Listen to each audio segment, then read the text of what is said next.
and welcome to Discovering Dorset the Shayway. We've got George and we've got Andrew from Towpath Dippers / ASC Adventures, and today we're going to be exploring this place. Now this is the back, and this place is called the Keep Military Museum. We'll make our way around to the front. D-Day here, appropriate, as the memory of D-Day has just gone, the 80 years. The road to D-Day.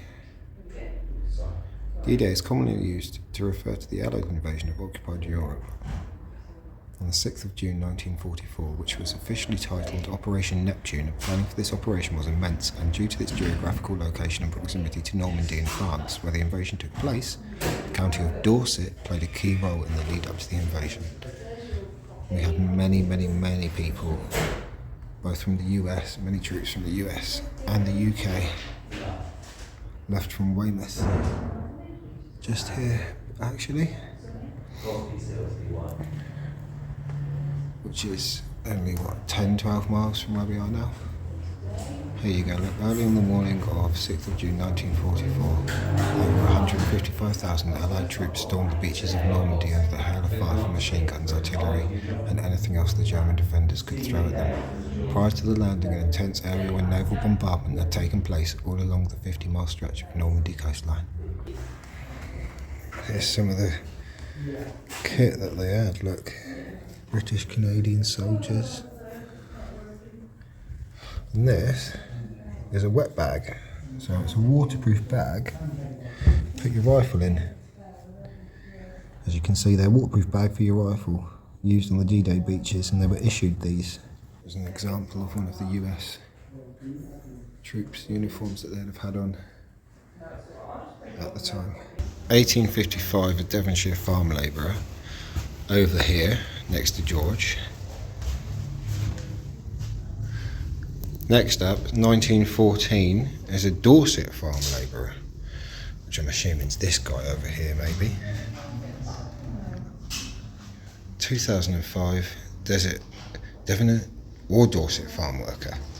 Well no, so the 1914 must have been this chap, and the 2005 would be this chap here with his rubber wellies. And they're doing the combined, so from a farmer to a soldier. This would be farmer to soldier. You can see the symbol there for the Devonshire Regiment, which I believe is now the Dorset and Devonshire Regiment.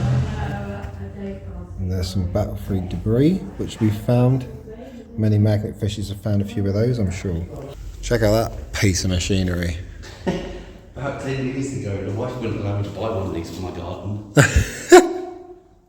You can see all the dials, the gauges and the dials and things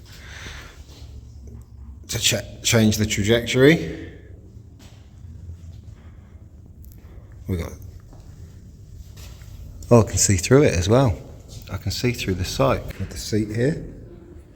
And these are the wheels. They've had to adjust it to change the height of the weapon, and they're easy to move around. The Queen's Own Dorset Yeomanry horses. On mobilisation in August 1914, all members of the regiment reported for duty with their own horses. In April 1915, 1,102 horses, mules, went by sea to Alexandria in Egypt. It took 12 days and 30 horses were lost on the voyage.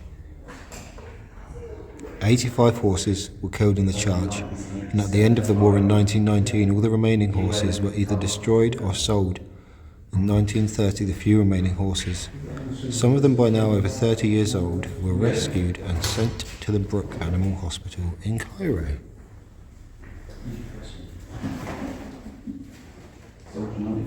This is a marabout gun, as you can see here, and it is a kind of cannon or mortar. The marabout gun.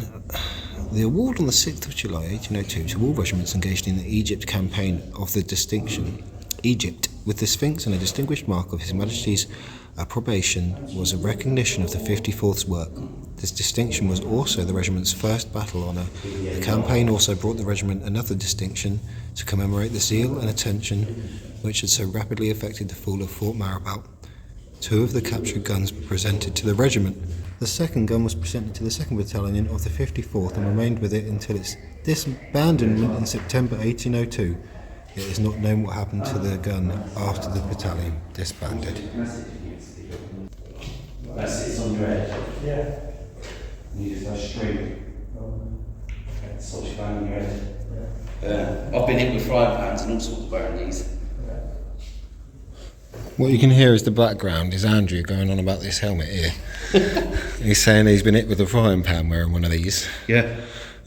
With a DPM cover on my one hand. Military punishment. Flogging as a punishment ruled in the British Army until 1850s, but after that time was rarely applied outside military prisons. Ooh. Please do not close the cell door all the way, it will lock. Oh. That's a bit dodgy, isn't it? You can see the bars at the top there. What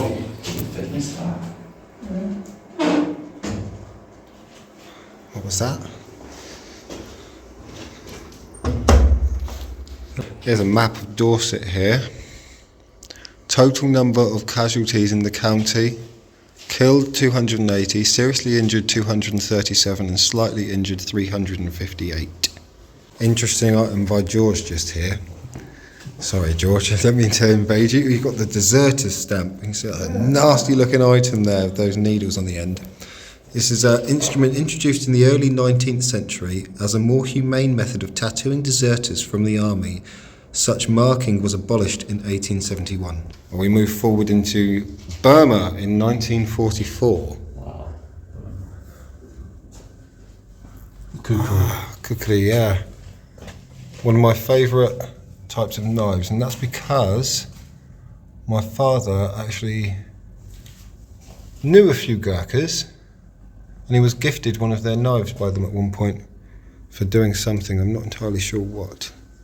But here's a little make-up of what it would have been like in the Burmese jungle. This item here is the Keep lift. This lift was made by Burnett Company of New Cross and was constructed to lift 254 kg by hauling on the rope pulleys. I think that's 100 weight, that's CWT. Is it? Yeah? Yeah, 100 weight. It was used to lift stores, arms and accoutrements to the 3 floors above. Each floor measured 54 feet by 45 feet and was used to store 2,500 weapons and their accoutrements, plus a powder magazine. On the roof was a 1,000-gallon circular water tank for the use in case of fires. Boundary marker. This boundary marker was retrieved from Korea by a member of the Dorset Regiment. They were used to mark the boundary between the districts, equivalent to our counties. Badges and insignias of the 11th, 39th and 54th Regiments of Foot. And badges and insignias of the Devonshire Regiment and the Dorsetshire Regiment.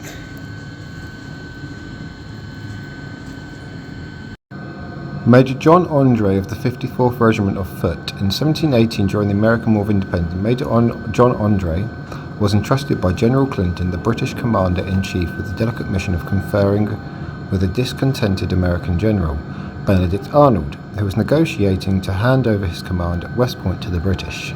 Andre made a journey of up to 45 miles up the Hudson River, and the sloop Vulture saw General Arnold in the secret and concealed the plans in his boots. Meanwhile, Vulture was fired on and moved downstream, leaving Andre to return on horseback. He was persuaded to change out of uniform into civilian clothes and given a pass in the name of John Anderson. Almost back at the British lines, he was arrested by American militiamen, and these circumstances led to the military court martial, and subsequently being condemned to hang as a spy, as we can see here. Despite appeals by General Clinton and to General Washington, the American Commander-in-Chief, he was hanged on the 2nd of October 1780.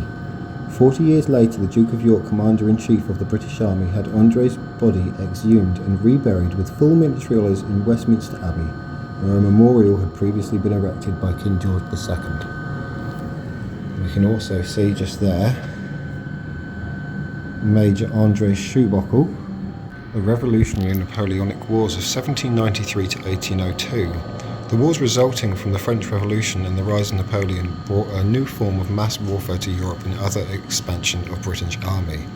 The infantry regiments raised second battalions, and at home the volunteer infantry and cavalry were raised to supplement the militia. Fighting was still at close quarters, so the principal weapons remained the Brown Bess musket and bayonet of the infantry, and sabre for the cavalry. Manoeuvre on campaign and on the battlefield was, however, becoming more developed and complex. Military music was played on the drum and fife, and bugles were used to pass orders and to raise the spirits of assaulting troops.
Battle of the Somme, and especially its first day, July the 1st, 1916, has long been a byword for military incompetence and senseless slaughter.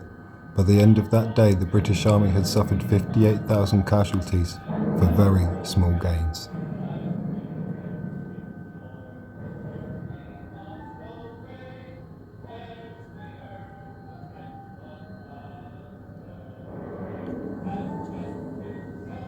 After the first day following the disaster of July 1st, efforts were concentrated on the southern part of the battlefield, where some progress had been made. Artillery was used in heavier concentrations, and new techniques were brought into play, including the walking barrage, a lightning bombardment that advanced before the attacking troops.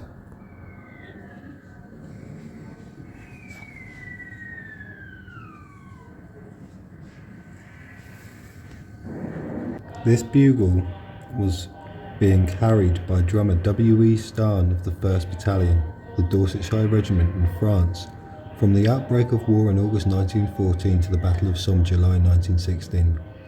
The last call played on the instrument was Strike Tents. On the evening of 30th of June 1916, as the battalion left its bivouac area, move up to the line, in the advance through Orthville Wood. The following morning, drummer Starn was wounded and his bugle stopped an enemy bullet, which is still embedded in it.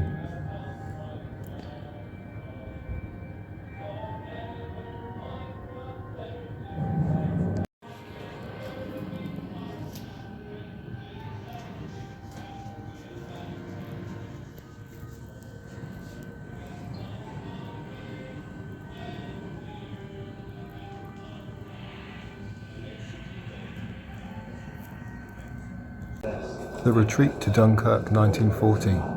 In May 1940, after the period known as the Phoney War, the British Expeditionary Force BEF, with units of the French army, moved into Belgium to meet the oncoming German offensive. This, however, was a diversion which allowed a second enemy force to attack further south through the Ardennes region. The resulting collapse of the French army forced the BEF to conduct a fighting retreat back to the Channel ports and evacuation.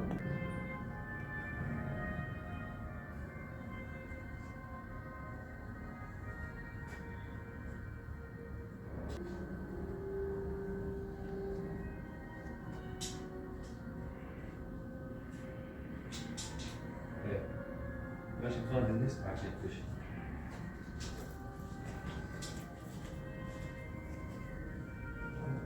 That's, if that's real, that weight of that. How much? Weight on.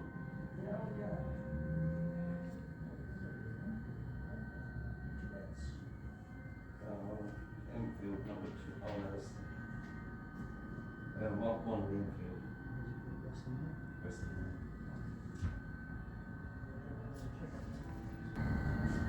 This is the Piat. The projector infantry anti-tank was based on the spigot mortar design, where a spring-loaded spike was forced into the base of the projectile, setting off a propellant charge in the tail. The projectile contained a shaped charge of explosive and was capable of penetrating most vehicle armour at close range. The weapon had a range of up to 300 metres, although its accuracy was poor at longer ranges. It was also heavy, difficult to cock and hard, appalling recoil. Hitler's desk. This desk was taken from Hitler's office in the Chancellery in Berlin in 1945 and was presented to the Dorsetshire Regiment by Major General W.H.A. Bishop, CBOBE.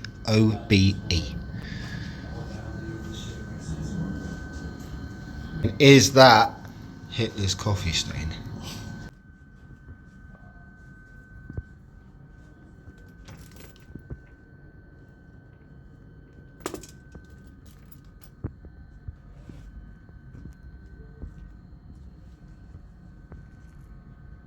No Surrender, the Burma Campaign, 1942-44. Following the attack on the US Pacific Fleet at Pearl Harbor on the 7th of December 1941, Japanese armies swept down through Southeast Asia, conquering Malaya and Burma.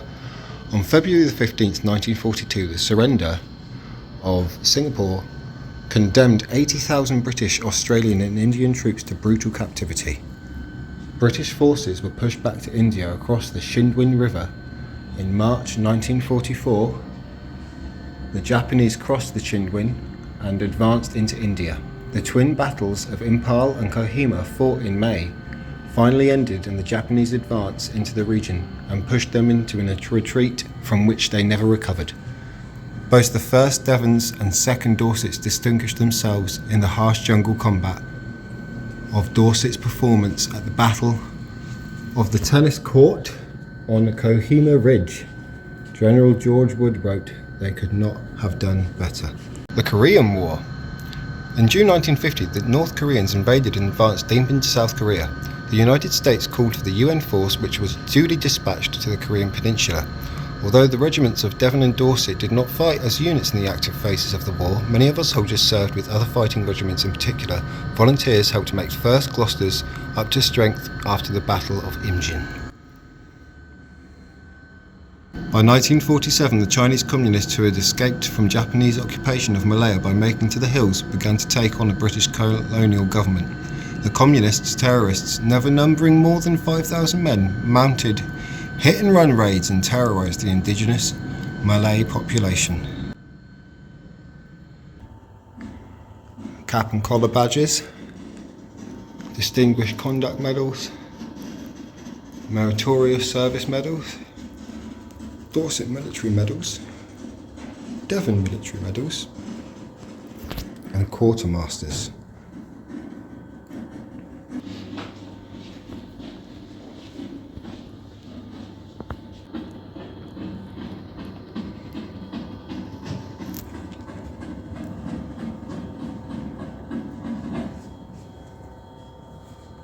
Here we have an excellent display of weapons throughout the years. This is circa 1700 to 1870.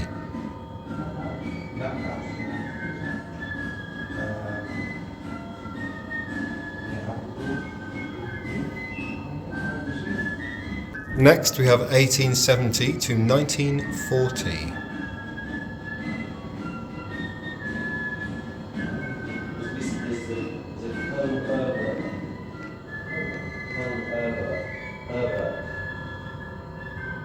(1940 to 1990).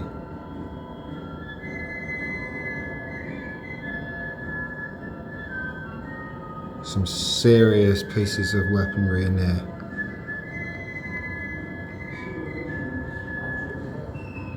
Sidearms.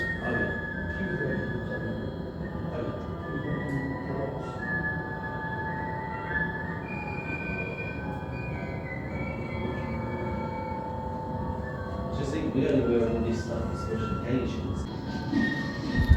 What a name, Cuppage. Maybe Italian Battle Stephen Cuppage.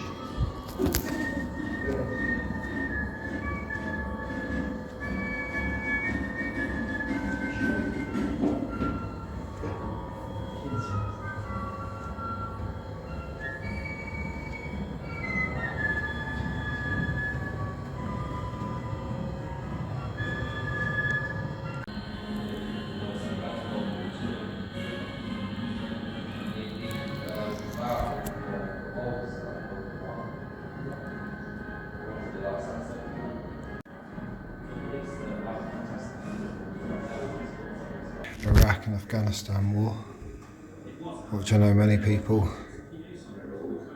watching this may have served in. I know my dad did.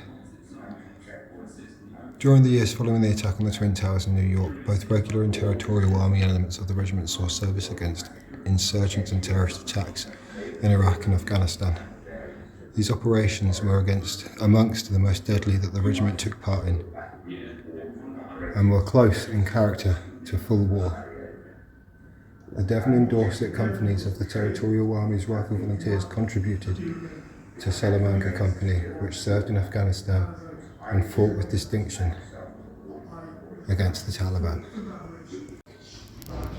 The Taliban have replaced warrior vehicles was prepared to force their troops to separation, but the French government was not prepared with such. That's what he's wearing full sleeve.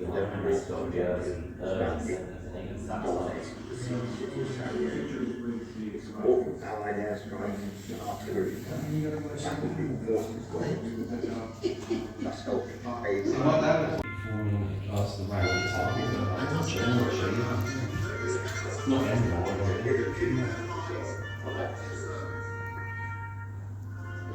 The United Nations in Bosnia. Must have been created or renamed it. Northern Ireland there. And that's a There is no worse conflict than that associated with the disintegration of a failed state. During the early part of the 1st Battalion's tour in Bosnia, their role as a part of the United Nations UN force was to keep the warring Serb and Bosnian parties apart. This required self-control and often war courage to stop atrocities. Later, when the UN abandoned the traditional white and light blue colour of their peacekeeping uniform in favour of camouflage military force, the Devon and Dorset battle group, facing down Serb troops, stormed Mount Egmont, with UN troops dominating Sarajevo. Along with US bombing, conditions were created for the Dayton Peace Agreement and the deployment of the NATO Stabilisation Force. Both regular and territorial army members of the regiment served with Stabilisation Force in a variety of capacities. Northern Ireland. Service in Northern Ireland during the 30 years of the Troubles earned the Devons and Dorsets the highest of reputations across the army. The measured self-control and professionalism of the West Country soldier in face of provocation, scrutiny and increasingly capable enemy were exactly the qualities needed in this type of conflict. In both the rural setting of Armagh and the urban environment of Belfast, the regiment contributed to holding the line and creating conditions for the peace process. The Cold War. So in 1958, the wartime alliance of the Soviet Union had slipped into the depths of an ideological confrontation, or Cold War. Astride the inner German border, vast armies faced each other One miscalculation and the world could have pitched into the abyss of a spiralling conflict.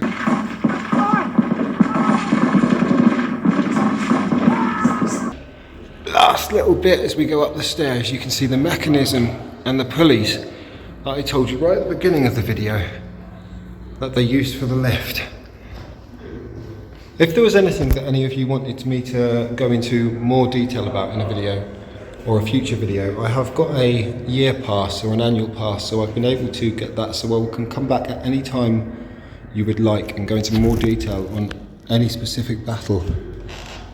Here we go, mind our step as we come out onto the roof of the keep itself with 360-degree views. You can see all the way around.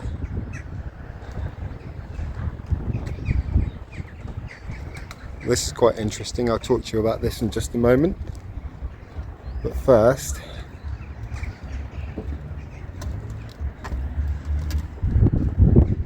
this here explains to you the map of the infantry and brigade barracks, which would have been this entire section going across all the way around here, which you can see.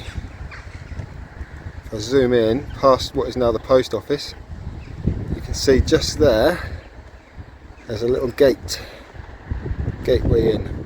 The itch room.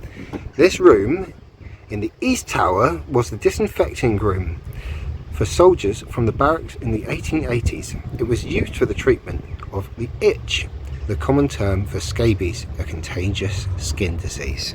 So thank you all for joining me on today's adventure, and thank you for joining George and Andrew along the way as well. Catch you in the next one.